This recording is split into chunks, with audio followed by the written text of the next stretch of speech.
जय लक्ष्मी माँ। धनतेरस की पूजा कैसे शुरू हुई, इसकी कथा मैं आपको बताती हूँ। यह त्यौहार दीपावली आने की पूर्व सूचना देता है। यह कार्तिक मास कृष्ण पक्ष त्रयोदशी को मनाया जाता है। इस दिन सनातनी धर्मी घर में लक्ष्मी का आवास मानते हैं।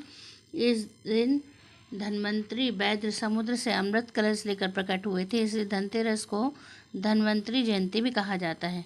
इसके पीछे यह कथा है।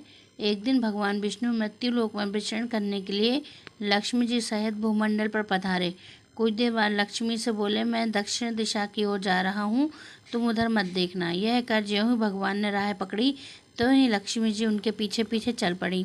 कुछ ही दूर पर सरसों का खेत दिखाई दिया, उसके बाद एक का खेत दिखाई दिया। वहीं लक्ष्मी जी ने श्रृंगार किया और गन्ना तोड़कर चूसने लगी। तत्क्षण भगवान लौटे हुए देखकर लक्ष्मी जी पर क्रोधित होकर श्राप दिया कि जिस किसान का यह खेत है 13 वर्ष तक उसकी सेवा करो। ऐसा कहकर भगवान क्षीर सागर में चले गए और लक्ष्मी जी ने उस किसान के यहाँ जाकर उसे धन धान से परिपूर्ण कर दिया। तत्पश्चात 12 वर्ष के बाद लक्ष्मी जी वहाँ जाने के लिए तैयार हुई, किंतु किसान ने उन्हें रोक लिया। भगवान जब किसान के यहाँ लक्ष्मी को बुलाने आए तो किसान ने लक्ष्मी जी को नहीं जाने दिया। तब भगवान बोले, तुम परिवार सहित गंगा में जाकर स्नान करो और इन कौड़ियों को भी जल में छोड़ देना। जब तक तुम नहीं लौटोगे तब तक मैं नहीं जाऊंगा। किसान ने ऐसा ही किया।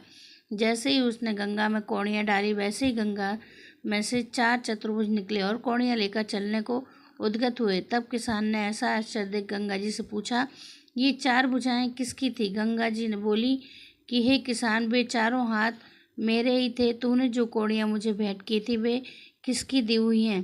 किसान बोला, मेरे घर में जो सज्जन आए हैं वे ही दे गए हैं। गंगा जी बोली, तुम्हारे घर में जो स्त्री है वह लक्ष्मी है और जो पुरुष है विष्णु भगवान है। तुम लक्ष्मी जी को ना जाने देना, नहीं तो तुम पुनः उसी भांति निर्धन हो जाओगे। यह सुनकर जब वह घर लौटा तो भगवान से बोला कि मैं लक्ष्मी जी को नहीं जाने दूंगा। तत्पश्चात भगवान ने किसान को समझाया कि इनको मेरा श्राप था, जो 12 वर्ष से तुम्हारी सेवा कर रही थी। फिर लक्ष्मी जी चंचल होती हैं, इतने बड़े बड़े को नहीं रोक सके। किसान ने हठपूर्वक पुनः कहा, मैं नहीं जाने दूंगा लक्ष्मी जी को। इस पर लक्ष्मी जी ने स्वयं कहा कि हे किसान, यदि तुम मुझे रोकना चाहते हो तो सुनो, कल 13 है, तुम अपना घर स्वच्छ रखना। रात्रि में घी का दीपक जलाकर रखना। जब मैं तुम्हारे घर में आऊँगी उस समय तुम मेरी पूजा करना, किंतु मैं तुम्हें दिखाई नहीं दूंगी। किसान ने कहा, ठीक है, मैं ऐसा ही करूँगा। इसके बाद लक्ष्मी जी की 10 दिशाओं में फैल गई। भगवान देखते ही रह गए। दूसरे दिन किसान ने लक्ष्मी जी की कथा अनुसार पूजन किया। उसका घर धन दान से परिपूर्ण हो गया। इस भांति वह हर वर्ष 13 के दिन लक्ष्मी की पूजा करने लगा। उस किसान को ऐसा करते देखकर कितने ही लोग उस दिन लक्ष्मी की पूजा करनी शुरू कर दी। इस दिन नए बर्तन, सामान, जमीन जायदाद खरीदना भी शुभ माना जाता है। जिस तरह से माता लक्ष्मी धनतेरस की पूजा करने पर किसान पर प्रसन्न हुई, तो हम भी श्रद्धा भाव से अगर धन्वंतरी देवता की पूजा करते हैं और माँ लक्ष्मी की पूजा करते हैं तो साल भर स्वस्थ और धन धान रहते हैं। माँ लक्ष्मी की कृपा बनी रहती है और धन्वंतरी देवता की कृपा से हमारे घर में सभी स्वस्थ रहते हैं। तो धनतेरस के दिन सभी लोग श्रद्धापूर्वक माँ लक्ष्मी की और धन्वंतरी देवता की पूजा करें।